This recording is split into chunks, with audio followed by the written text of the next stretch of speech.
السلام علیکم دوستو، فضائل اعمال حصہ 1 تکمیل اللہ کے خوف کے متفرق احوال۔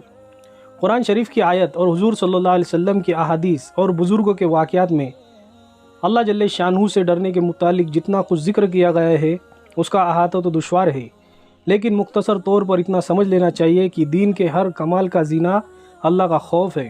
حضور صلی اللہ علیہ وسلم کا ارشاد ہے کہ حکمت کی جڑ اللہ کا خوف ہے۔ حضرت ابن عمر رضی اللہ عنہ بہت رویا کرتے تھے، حتیٰ کہ روتے روتے آنکھیں بیکار ہو گئی تھی۔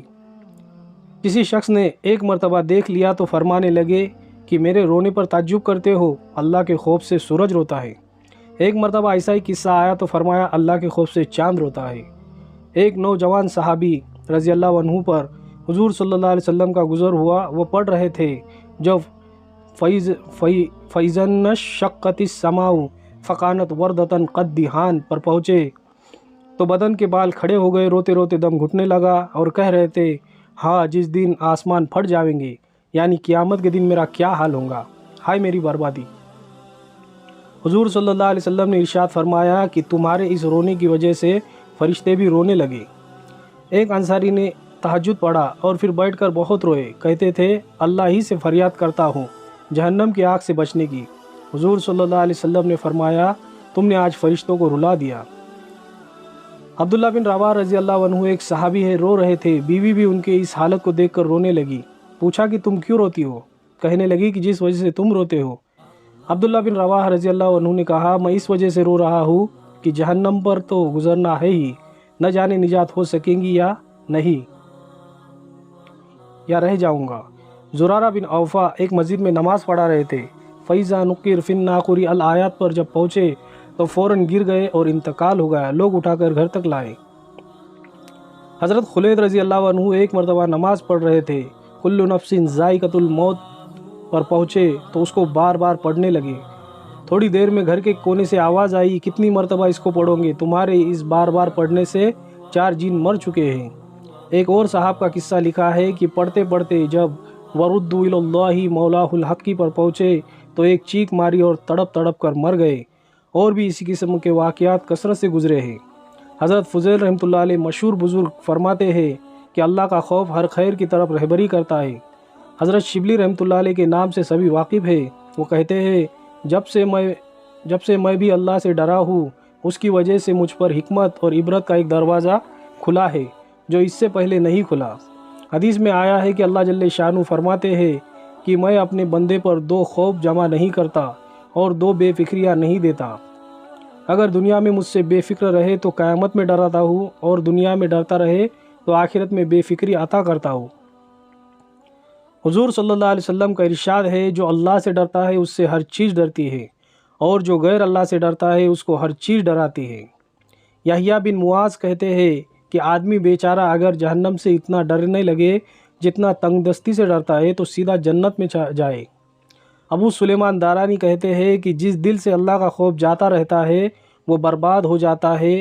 حضور صلی اللہ علیہ وسلم کا ارشاد ہے کہ جس آنکھ سے اللہ کے خوف کی وجہ سے ذرا سا آنسو خواہ مکھی کے سر کے برابر ہی کیوں نہ ہو نکل کر چہرے پر گرتا ہے تو اللہ تعالیٰ اس چہرے کو آنکھ پر حرام فرما دیتا ہے۔ حضور صلی اللہ علیہ وسلم کا ایک اور ارشاد ہے کہ جب مسلمان کا دل اللہ کے خوف سے کانپتا ہے تو اس کے گناہ ایسے جھڑتے ہیں جیسے درختوں سے پتے جھڑتے ہیں۔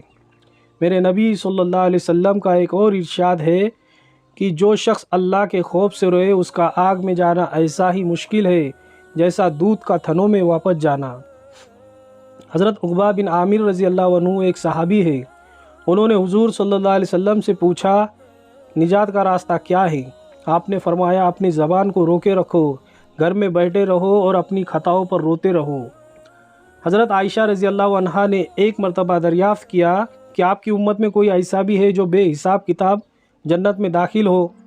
حضور صلی اللہ علیہ وسلم نے فرمایا ہاں، جو اپنے گناہوں کو یاد کر کے روتا رہے۔ میرے آقا صلی اللہ علیہ وسلم کا ایک اور ارشاد ہے کہ اللہ کے نزدیک 2 قطروں سے زیادہ کوئی قطرہ پسند نہیں، ایک آنسو کا قطرہ جو اللہ کے خوف سے نکلا ہو، دوسرا خون کا قطرہ جو اللہ کے راستے میں گرا ہو۔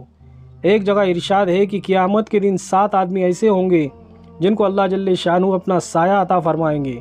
ایک وہ شخص جو تنہائی میں اللہ کو یاد کرے اور اس کی وجہ سے اس کی آنکھوں سے آنسو بہنے لگے۔ حضرت ابوبکر صدیق رضی اللہ عنہ کا ارشاد ہے کہ جو رو سکتا ہو وہ روئے، اور جس کو رونا نہ آئے وہ رونے کی صورت ہی بنا لے۔ محمد بن منقدر رضی اللہ عنہ جب روتے تھے تو آنسوؤں کو اپنے منہ اور داڑھی سے پوچھتے تھے اور کہتے تھے کہ مجھے یہ روایت پہنچی ہے کہ جہنم کی آگ اس جگہ کو نہیں چھوتی جہاں آنسو پہنچے ہو۔ ثابت بنانی رحمۃ اللہ علیہ کی آنکھیں دکھنے لگی۔ طبیب نے کہا کہ ایک بات کا وعدہ کر لو، آنکھ اچھی ہو جائیں گی، کہ رویا نہ کرو۔ کہنے لگے آنکھ میں کوئی خوبی ہی نہیں اگر وہ روئے نہیں۔ یزید بن میسرہ رحمۃ اللہ علیہ کہتے ہیں کہ رونا 7 وجہ سے ہوتا ہے: 1 خوشی سے، 2 جنون سے، 3 درد سے، 4 گھبراہٹ سے، 5 دکھلاوے سے، 6 نشے سے، اور 7 اللہ کے خوف سے۔ یہی وہ رونا ہے کہ اس کا ایک آنسو بھی آگ کے سمندروں کو بجھا دیتا ہے۔